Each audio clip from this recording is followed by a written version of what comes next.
Jalaka et Kotika Tim Royes ou Royal Rosalaka, une des communes dans la province, il y a Sud-Kivu. Et Belé va nous l'histoire. Si ça dépendait de Saint-Thomas, fait ça, il y a une photo en 1953. Tout le monde élection, tout le monde a le président Félix Azou Martin fait monde entier était nommé. Les gens créent à lui. Or c'était le Kouta, non? Les gens n'ont pas fait le c'est l'État qui nous a permis de comprendre la vérité que les gens c'était des menteurs. Tout le monde qui n'a pas pu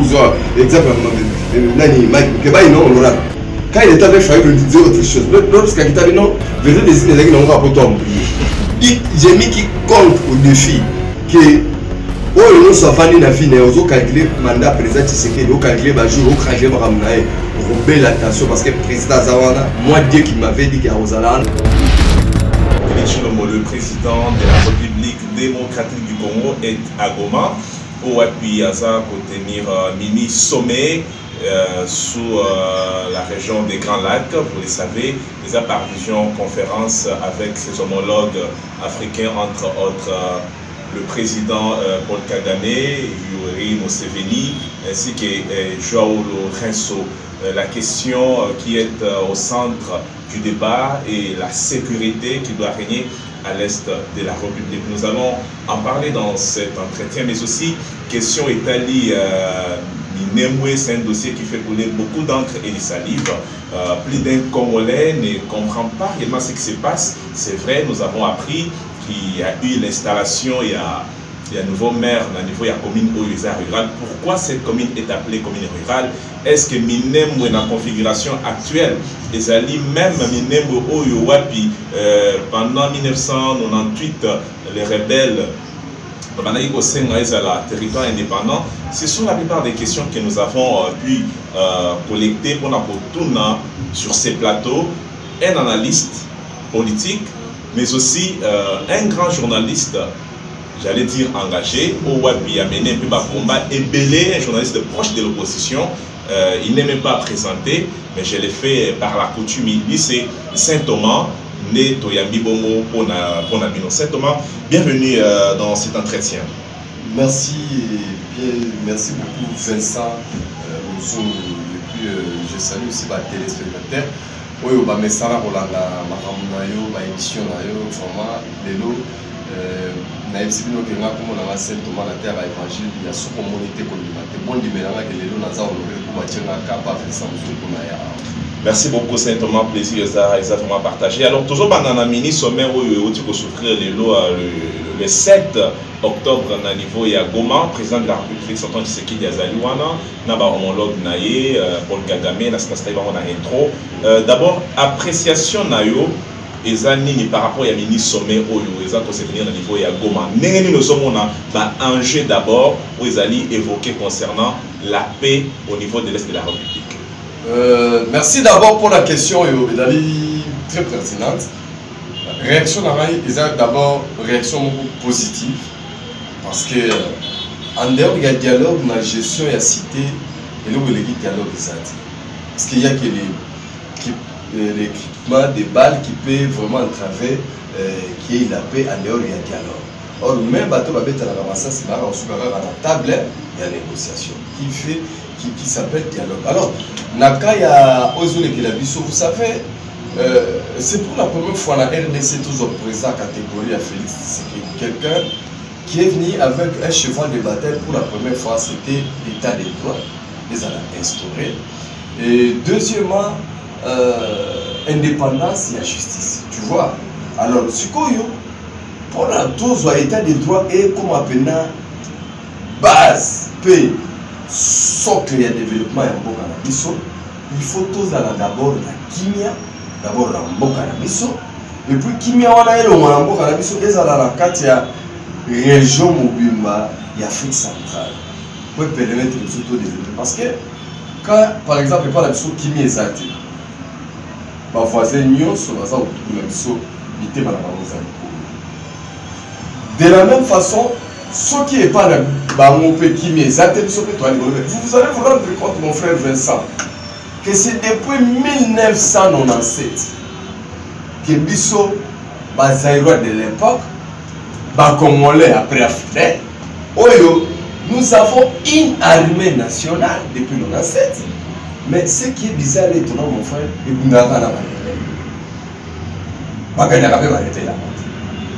quel paradoxe! C'est comme ça que lorsque le chef de l'État a été investi en janvier 2019, à Zouaki Likamona Pe, le roi cheval de bataille avec fois le Kakimia. Maintenant, nous sommes allés à Tambola qui va se rendre compte que le problème n'est pas seulement à l'intérieur. Il y a aussi un problème avec la voisine à Bissau. Parce que comme on a façon de donc il y a des ramifications. Et il faut qu'il y ait un sommet, mini soit-il, mais essentiel est à la autour de la paix. La RDC et puis la sous-région, il y a grand là. Mais la question de la paix, non seulement est cause à l'interne, mais il faut déjà côté la paix, la dimension externe. Voilà pourquoi le président Félix a convoqué, disons-les ainsi, ces mini-sommets. Mais Paul Kagame, Yoweri Museveni, ce sont des gens, quand vous suivez même par rapport, il y a MONUSCO, il y a ONU, Bazali accusé et puis impliqué dans, je vais dire, ici dans la désolation où il s'est venu un peu dans l'Est de la République. Est-ce qu'il est grand temps aujourd'hui que Félix Antoine Tshisekedi a vendre dans la table Est avant d'ennuyer à ma présidence, c'était Kabila qui était là. Nous savons très bien que ils ont toujours semé des désordres. Est-ce qu'il n'y avait pas une autre alternative, simplement? Merci beaucoup, Vincent Mouzou, pour la question encore. Donc, président Félix, c'est que des fois, Bible, vous aimez vos ennemis. Il y a qu'au Congo qu'on ne comprend pas les choses. C'est un fin diplomate. Qu'est-ce que tu crois? Pour ton info, beaucoup de Congolais ont un dossier politique historiquement parlant. Vincent Batoubé Baraté, guerre et Afdel et Bandarane. Ta guerre n'est pas Afdel. Pose beaucoup de gens qui passent chez vous ici, ça va monter. Alors, c'est pourquoi moi, j'aime quand on parle des choses, on s'attaque d'abord aux causes. Parce qu'on tourne au la fête. Or, les faits ne résoudront jamais les problèmes tant on ne commence pas avec la cause. Je ne sais pas combien toi tu avais su sur début à la rébellion Afdel. Mais ce qu'il y a Afdel, au moins pour qu'il y ait rébellion RCDCO. Ça, au moins tu peux connaître en 98. Parce que la rébellion est avant Congo va être c'est ça. Alors, pour ton info, ce qu'on a chité à mon bout de Salamalé. Parce que moi, je ne veux pas qu'on parle des choses comme si toujours sous-estimé pendant qu'on n'a pas la capacité. Et tu me mon bout de nom, c'est l'épineuse question. Guerre, avant Fidel Babanda qui les Banyamulenge ont pris les armes pour réclamer la nationalité. Nous sommes en 98, hein, rébellion. Non. C'est pas la rébellion en 98. Nous sommes en 96. 96, ok. Avant, il a été comme moi fidèle. Là, il n'y avait même pas de Kabila concernant. Tout était monté à partir à Kigali, va bloquer dans l'ancien président. Ok. Va bloquer un matasouté, va débat, va tirer un peu. Quand on va le balamuki, on biso va nyamulé, tout réclamer nationalité na biso. C'est autour de Bilo qu'on a plus tard qu'on est parti chercher maintenant un Congolais qu'on va mettre en avant-plan pour que l'objectif il y a nationalité commis, il y a rébellion, il faut que Mobutu parte. On a appelé l'ancien ennemi de Kabila qui était Mobutu. C'était le début. Maintenant, nous on a crié que le roi Baïda Fidel va du pouvoir. On aura la paix. Oui, on ne pouvait pas avoir la paix parce que il avait leur calcul et Mouzé avait son calcul. L'erreur venait de qui? L'erreur est venue de Mouzé Laurent Désiré Kabila. Pourquoi? C'est parce que Mouzé a cru que tout Balingi est Koleka, pour preuve, les gens qui ont une bonne mémoire, parce que Bakomoro Moussa Rango bosse en rapide. Lorsque l'Afdel venait juste d'entrer, tu sais qu'il est allé voir Kabila. Tu es venu avec les étrangers. Donc, fous ta facture, Bazonga. Kabila dit, niet. Il n'y a aucun étranger ici. sont tous des Congolais. D'ailleurs, pour prouver Tshisekedi Danoma, qui James Kabarebe, chef d'état-major général, c'était pour prouver Tshisekedi. Alors, le jour où Laurent Désiré Kabila limogea James Kabarebe, c'était le début des commencements. C'est ce jour-là que Mouzé, que je vois partout au Congo, ne jamais trahir le Congo.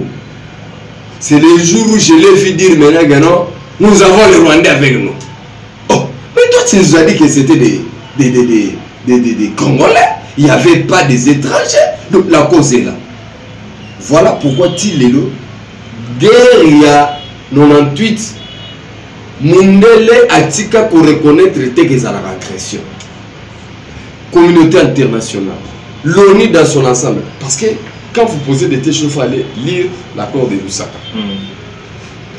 Donc, dans l'accord de Lusaka, les Nations Unies ont invité Mouzé Laurent Désiré Kabila, Wamba Diawamba, président de RCD Goma, et Jean-Pierre Bemba, président de MSC. On va signer l'accord de Lusaka.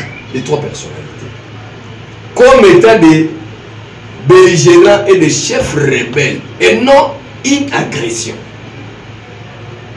La faute venait de Mouzé. C'est pourquoi mon guerre, on a battu. La communauté internationale pour soutenir Mouzé. Au départ, nous avons la salité. Et maintenant, là, c'est la grande cause. C'est la grande cause. Il faut subir par conséquence. Tu as posé vos matières de relancée.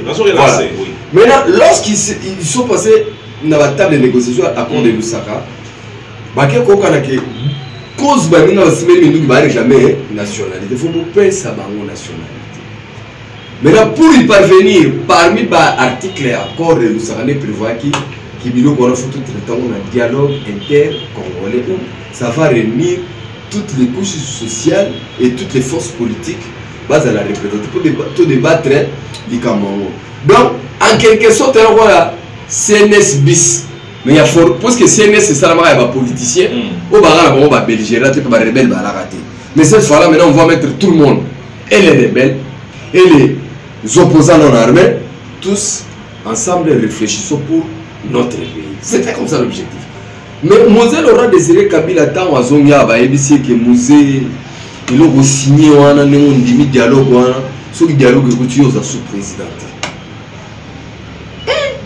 Nous avons bon donc on a sous-président boya dialogue nous avons un dialogue inter-congolais à la place du dialogue inter-congolais stipulé l'accord de Lusaka nous sort débat national on a réquisé pas tout à ça la campagne na wa gomanzo tozo ba pepe kale ba kester ba mise a tchaba wa ba ke Gabon pour la promotion du débat national et bien on a banzo meko taper débat ti ya eko et avant kufa ay ko telemela na bato ya ko telemela te na facilitateur que tout les masiro a choisi la bato nous a historien nazo sepela na capacité ya histoire pourquoi on est dans le contexte kasi nazo ende pas on est dans mon bon je comprends l'historique c'est ça ça dit que bituma ou à partir ya accord global inclusif après le dialogue très bien on a prévu so ba continuer à parlement ba octroyer ba makamona or on avait déjà connu que bande quoi partir Afrique du Sud le fait qu'un plus 4 Bimaki on les a reconnus comme état de Congo. Les preuves,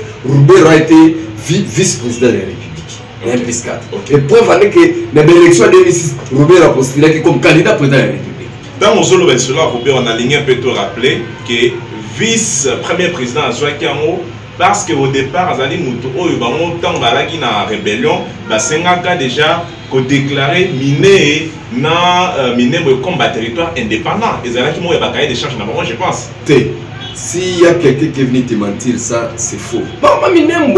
Minembo déclaration Minembo comme territoire, c'est après l'élection en 2006.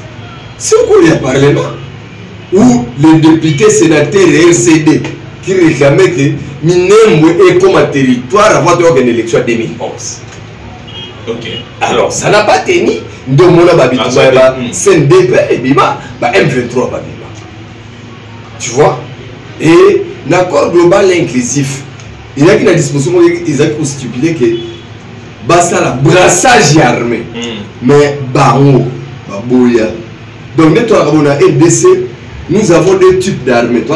armée FARDC mais na kati na moto wana ba soda moko ba tuti bango ba mixa bango ba brasser te bango ba mixa ça dit que ba soda bemba ba brassa bango ba soda ba Roger Lumbala ba brassa bango ba soda ba SDKM ba brassa bango mais sauf les rwandophones ba nyamulenge ba soda na bango ba brassa bango te mais bango ba mixa parce que na corps ya M23 soko tango kuta kuna bango ba ko ya habitation kote ils ont les policiers, ils ont les soldats, ils ont côté des entités, ils ont juste ma côté. On bien. Une question. Est-ce que dans la Katia armée rwandaise, on peut trouver aussi des Congolais, des soldats où il y a Evra, Tamson Ambo, Anabiso, parce que c'est moi des ordres de côté, il y a Rwanda et par la suite, dans la Katia armée rwandaise, on retrouve Moromi Balemisa.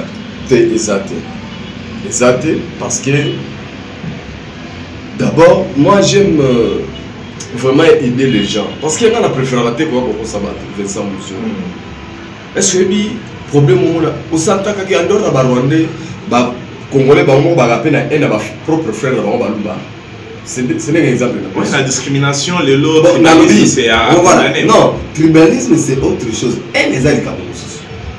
Tribalisme ezali iloko mususu mais la haine je parle de la haine peut nourrir au tribalisme. Voilà. Une haine parce que aux ana congolais yena mulu ba salana mabete mais les frères kutaka mulu ba fait parti contre mulu ba faux. C'est la même chose avec nous aussi avec les Rwandais. Sous Mobutu on n'avait pas de problème avec les Rwandais. Mais c'est à travers le régime ya Kagame nous devons initier so ba Rwandais. Et ba Rwandais ba congolais ba ina makasi pour ton info c'est sur les Tutsis. Mais il y a aussi d'autres Rwandais qui sont très dangereux que les Tutsis, ce sont les Hutus. Parce que Hutu sera s'infiltrer à voir. Oui, tout le monde mais on est beaucoup de ce qu'on est belle collègue. Bah tout tu te dis place va cibler les amis. Parce que la morphologie mon côté n'a pas tout c'est pas Hutu. Tes Hutus sont les Bantous non. Les Hutus sont les Bantous et les Hutus sont venus ici chez nous volontairement et sont en masse.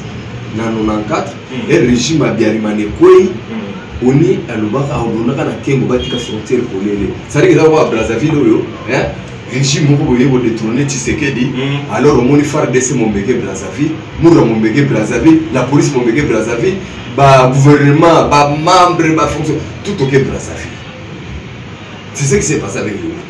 Il y a déclaration des droits de l'homme, mais qui n'ont déjà autorisé. Donc là, il y a pas de non, le problème c'est quoi? On a autorisé, mais on n'a pas. Là, on avait mis des camps. Hein? La plupart on va démini. On a un camp, il y a concentration. Lorsqu'il y a FDL est arrivé avec les Tutsis, on va pour chasser. Il y a un monde contre le négocié, soit il n'y a pas de monde qui a des batailles.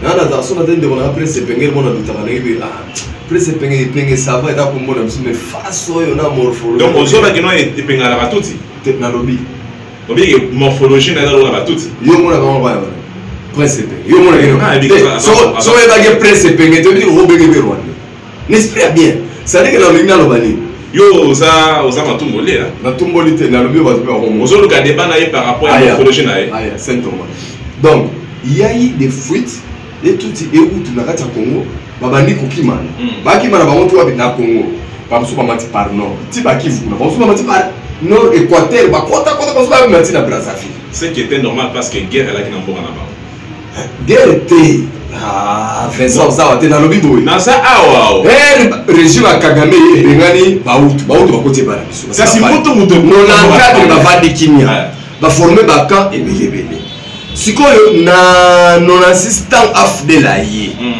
ba tout siko ba nini ba panza ba kan faut pas venger ba utu ba landa ba et on mona muza perdre pouvoir sur la communauté internationale parce que fallait ba enquêter massacre kako ba enquêter massacre ba utu muza zaka ko boya pour ayina ba ba massacre ba utu wana ba boma bango ba sala ba dégâts ya ko sakamate siko na kata ko landa na ba utu na ba tuti ba kimana ba musu ba kota ba Équateur ba musu ba kota Brazzaville non mona 94 calculé 94 96 mona batana na lelo pe mukola kombe kolombo ka kombe kino poto wana bango ba Nigeria ba Chinois ba zakebela le be bango ba linga bongo ça ce qui n'est na ça la pyramide inversée na nengo évoquer les kamwana donc le lot problème il y a gouvernement actuel et ça problème moko qui date Oui. Alors, ma conséquence c'est exactement lourde que on va la mission maintenant, il y a pour pacifier et puis il y a pour vendre autour de la table. Alors, dites-nous, est-ce que c'est réalisable et puis faisable?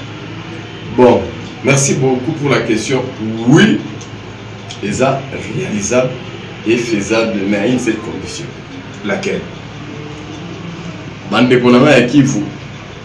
Binonde nazolo belana minute que soubolingi qui mien kota tout dépend de vous.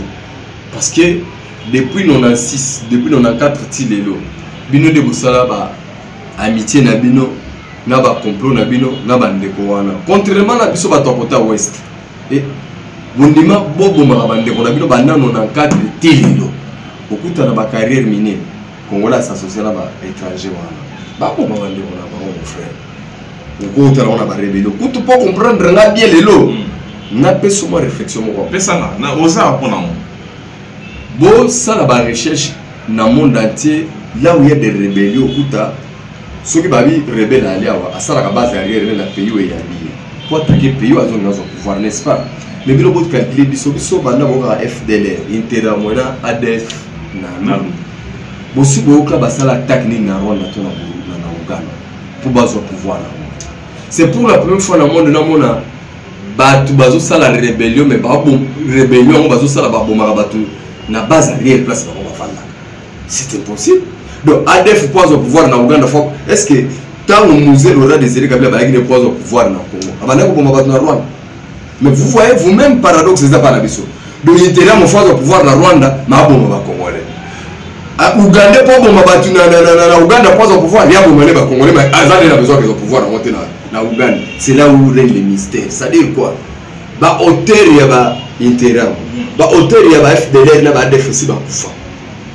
O ba tika les aba Congolais ba seli récupération quoi? Ba bomba ba ndeko na bango. Pour ton info, c'est pourquoi je suis venu le dire haut et fort dans votre émission aujourd'hui que ba service la biso sécurité ne base à la base à sécurité nous doit connaître les deux parce que dans tous les pays du monde ba service de sécurité de ça la fierté pour baza ba patriote mais chez nous nous avons 90% il y a ba armée, la police, ANR, ba criminel na ba mibi na ça. La statistique on a au sein de mon ndengeni. Ah merci. 90% on a oui.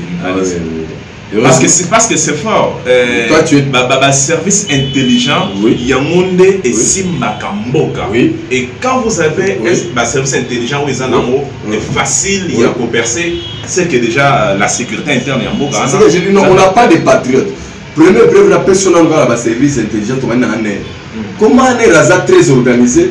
Il y a un tout temps dans zéro tout ça va gaz à consommer. Tu comprends pas qu'il y a tout marché pour revendiquer la élection. Bah au mieux, c'est ça qui a miné. Mais toi tu voilà. Mais toi tu vois, vu les Lubumbashi, katakata na zoko mati na ropa zo bati drapeau.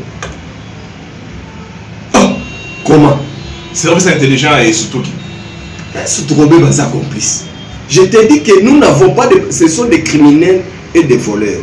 Comme tu as la statistique, je te donne mes statistiques. Mobutu a fait 32 ans au pouvoir. Lui-même étant militaire. Il a fait aussi des enfants militaires.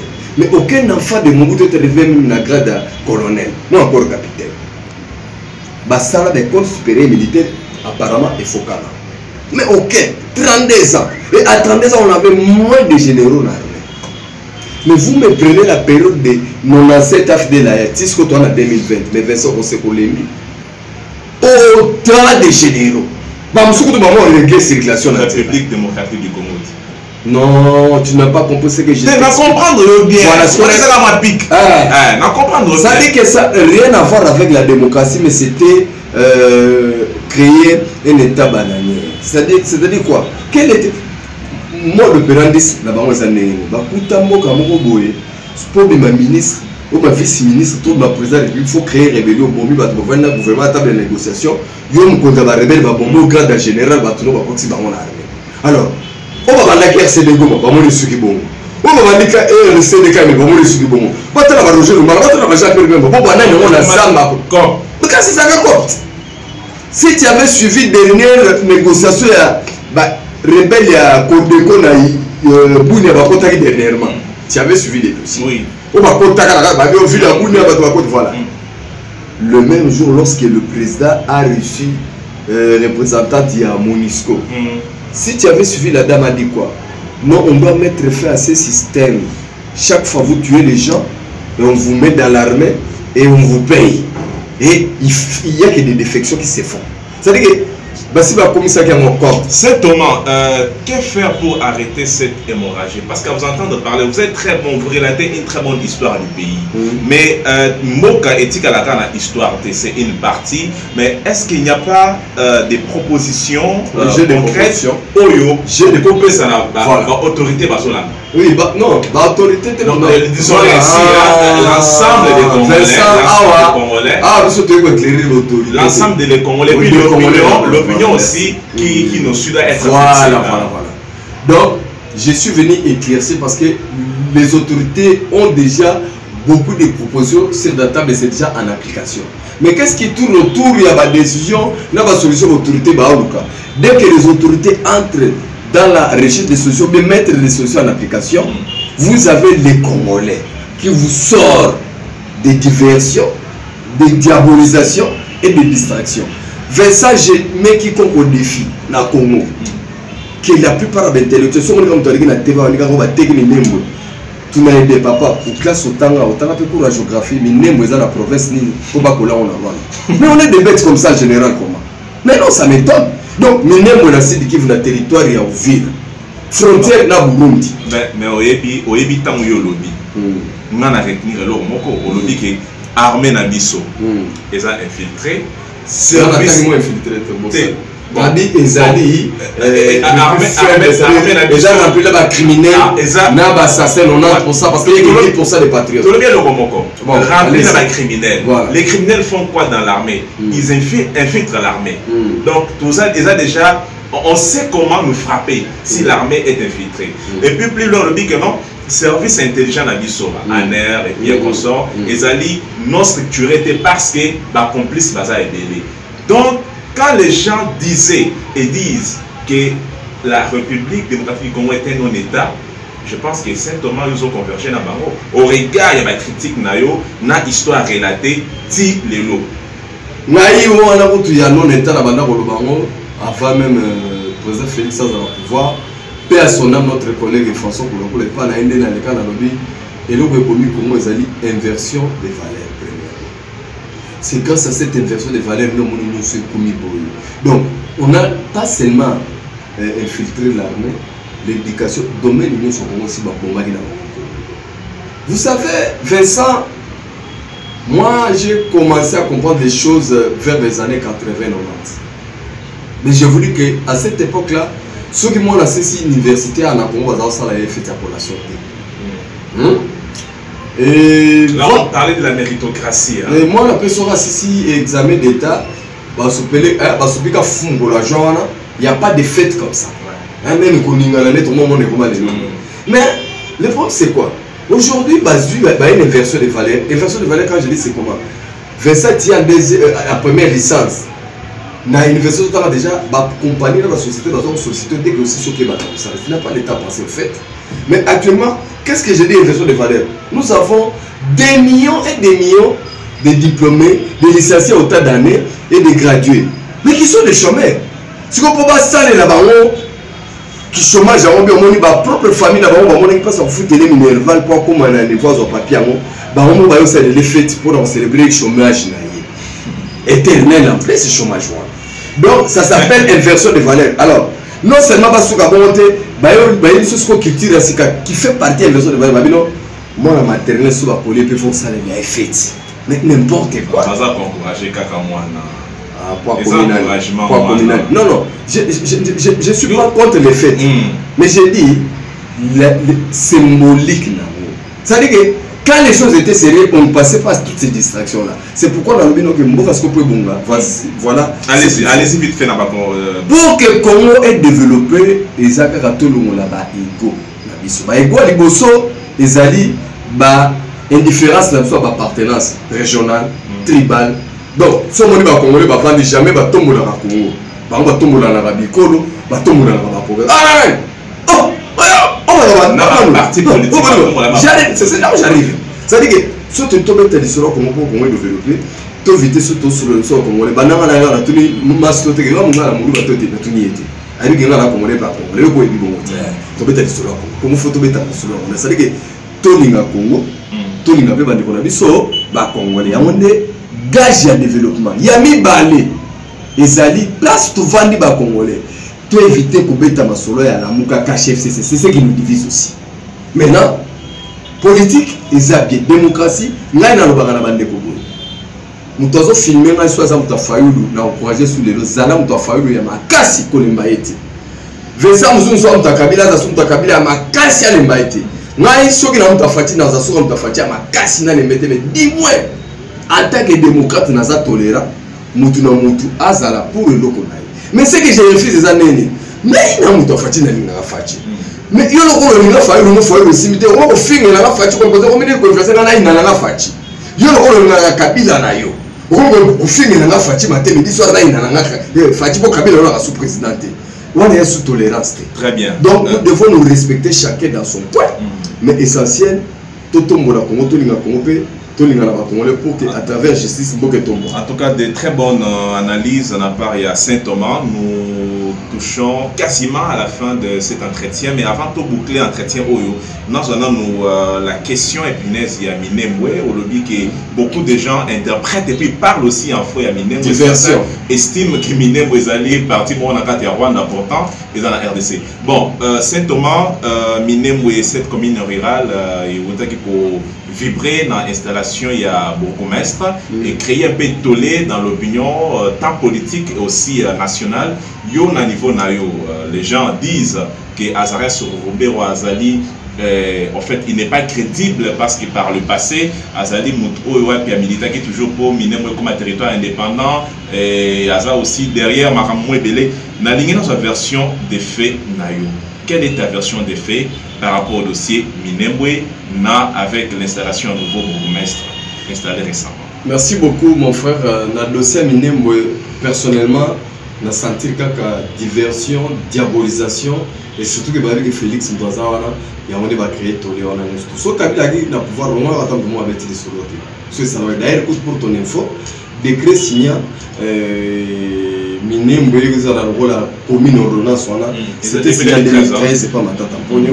Et entériné la parlement et on va faire tout la carte donc Minembwe était déjà connu comme une générale mais par contre Robert Royotangi yende posa les avant Minembwe comme un territoire parce que les Banyamulenge l'air en vérité Minembwe est à la territoire et non commune ndenge suki bon et tu peux nous aussi le gabon va aller là-bas au Kanda et vous voulez que dans la territoire maintenant avec territoire ndé ko pousser ba on a ba tout besoin on va rien penser à travers un territoire parce que na évité na ina sur le tout ce territoire wa zone est-ce que tout ko la ngana to ba tout bisu beto beto sono nani commune kala mo ngeko ma mo indépendant comme pays entre nous te mais kemba ko ça la un petit te donc là moi ke ba wana pour que ça va c'est impossible te na kebisio te makanisi otuninga moto na bien que non na par éthique na ko répondre mais to solo la na so les solo bon intention na biso mais moment na likam.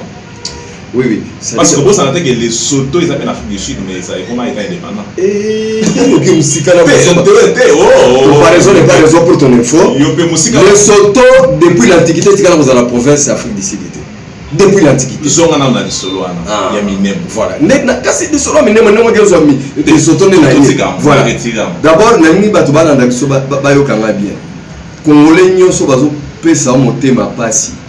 Que Minembwe ezokende na Rwanda ezali diabolisation monaka période ya dialogue intercongolais tangu Bemba na Kabila ba signé accord na bango ya cascade ba bomi dialogue wana lorsque Tshisekedi paix à son âme akendaki na RCD goma basali ASD Alliance pour la sauvegarde du dialogue intercongolais na Congo na Kinshasa tout le monde même diabolisation Tshisekedi azali alliance na Rwanda Tshisekedi teki mboka mais tant bazoni pour signer accord global inclusif Robert comme vice-président Tshisekedi comme vice-président moi à consoler les sociétés c'est une diabolisation cela veut dire quoi les Cambo ils avant bientôt les qui n'ont pas qui d'ici décembre d'ailleurs actuellement ba to bele ba perdre ba pédale que les gens cessent de prêter à sa pièce des invitations qui n'a pas là. Mais les gens vraiment doivent cesser il y a prêter l'intention d'abord parce que les aéros Komoko ils ont déjà résolu depuis dialogue intercongolais, depuis la conférence qui est le cas, depuis l'élection qui est le cas. Donc pour votre info, Minembwe Izalaka et Kotikala Tim Rolé Zokoya Ozalaka, une des communes dans la province, il y a Sud Kivu. Et Belé Baloko pour l'histoire. Si ça dépendait de Saint Thomas, Vincent Mikouzou, il faut tout ça en 1953. Ok. Et 1953, voilà. En 1953, on n'avait qu'un seul gouverneur belge avant Nanamonga Lema. Mais il dirigeait RDC même au Congo belge, Mobimba. Mais Rwanda na Burundi ba une entité na biso rattachée par biso. Parce que c'était un seul pays. On mangeait une seule monnaie. Franc Congo belge Rwanda. C'est que beaucoup ne savent pas. Si vous avez une carte, non mais les gens vont te contredire parce que aux ongi pendant la colonisation. Pendant la colonisation. C'est autre débat. C'est ça. C'est ça que j'ai dit que. Exemple, pendant la colonisation, il faut comprendre bien. Pour qu'on ait l'engi. Si tu as une configuration, on n'a même pas un débat, il y a Minembwe. Le débat qu'on devait faire, comment récupérer nos deux provinces Rwanda et Burundi. Ça dépendait avec cette année. Mais oui, ça faisait pas. Peut-être que tu as raté. Pour moi, je vais faire ça à Congo Gambela. Bani non, c'est toute nos forces. La force na biso. Baké Babundi comme allié à Belgique. Hein? On a internationaux. Bagagné Allemagne. Maintenant, Rwanda et Burundi est colonie allemande. Maintenant, les alliés devaient partager le butin de guerre. C'est comme ça que nous on donne Rwanda et Burundi, ça aura na biso belge. Les alliés annexés. Si on a la République, on a battu baza ba péré puisque premier allié azali. Pour récupérer le Rwanda. Kopa Maramba Rwanda Vincent Muzungu za roi Kop Kabila la sous-président Momoni Congolais m'a venu na place de Wabangiso Kabila. Ok. C'est la même chose avec Minembwe. Arrêtez, il n'y a rien à Minembwe. C'est juste pour faire peur. C'est Tomé le Bosobo Sana. Moi, Nanzungu, c'est que fini. Nanzungu, c'est que maman est dans la cible. Maman, ouais. Minembwe. Donc, toujours cité Rwanda, Ouganda. Kobo Sana, que Baza soutenu par la superpuissance. C'est ça tous les débats. Non, mais c'est vrai que ça remet dans Bissau. Nous sommes changer, astre changer, les gens doivent avoir la tranquillité. Vincent Muzungu, comment Minembwe, au commun Minembwe en grand caractère, l'axi Batouata, la Bissau, la vie, on a appelé ça rendez-vous. La ligne, aux hommes, ça débat Minembwe, la février 2021. On sait pas le point, on a Minembwe. Non, pour au bout, ça n'a même pas tombé. Les lots Batouata, t'as la guerre, ça la fête, Batouata, Fanabé. Il y a des histoires que les gens montent pour monter. Non, mais allez, n'y va pas. Ça, on doit pas comprendre. Boketu, par exemple, c'est que le président, effectivement, par exemple, ce sont des raisonnements à diaboliser. Je pense qu'il n'a pas raison. Non, il n'a pas raison parce qu'on tue déjà partout. C'est son avis, il peut s'exprimer. C'est ce que j'ai dit. Le président a quoi qu'il ne fait pas pour bomber au Kinabe. Non, ça se justifie comme si on a pas tout à Kendara. Il peut ou ne pas partir. Non, mais c'est ce que j'ai dit. On va comprendre. Bien. L'objectif, c'est juste pour diaboliser. Et, on a un exemple qui n'a rien à voir avec Minembwe. Tout le monde a une élection. Tout ça, le président Félix Azou Martin fait monde entier était nommé. Les gens crient à lui. Or, c'était le couteau. Les gens n'ont pas dit que c'est l'État qui nous a permis de comprendre la vérité que les gens c'était des menteurs. Tout le temps, il y a un exemple, quand il était avec Fayoul, il disait autre chose. Lorsqu'il a dit non, la vérité des Inés, ils n'ont pas pu embrayer. Maintenant, c'était pas l'embrayement. Toi, il s'est rabattu, tu sais que maintenant, les cas Minembwe, je vais te dire. Mais tu sais qu'il y a une Sarabato Kabila. Tu sais qu'il y a Kabila Bandengemo. Tu sais qu'il y a un démocrate Kabila qui est dictateur. Pour comparer Kabila, on se fait ça. Alors, donc. Oui, bon, on est presque à la fin. Voilà, on est à la fin. Mais c'est ce que je voulais clôturer avec le dernier mot. Donc, nous devons conclure comme ça.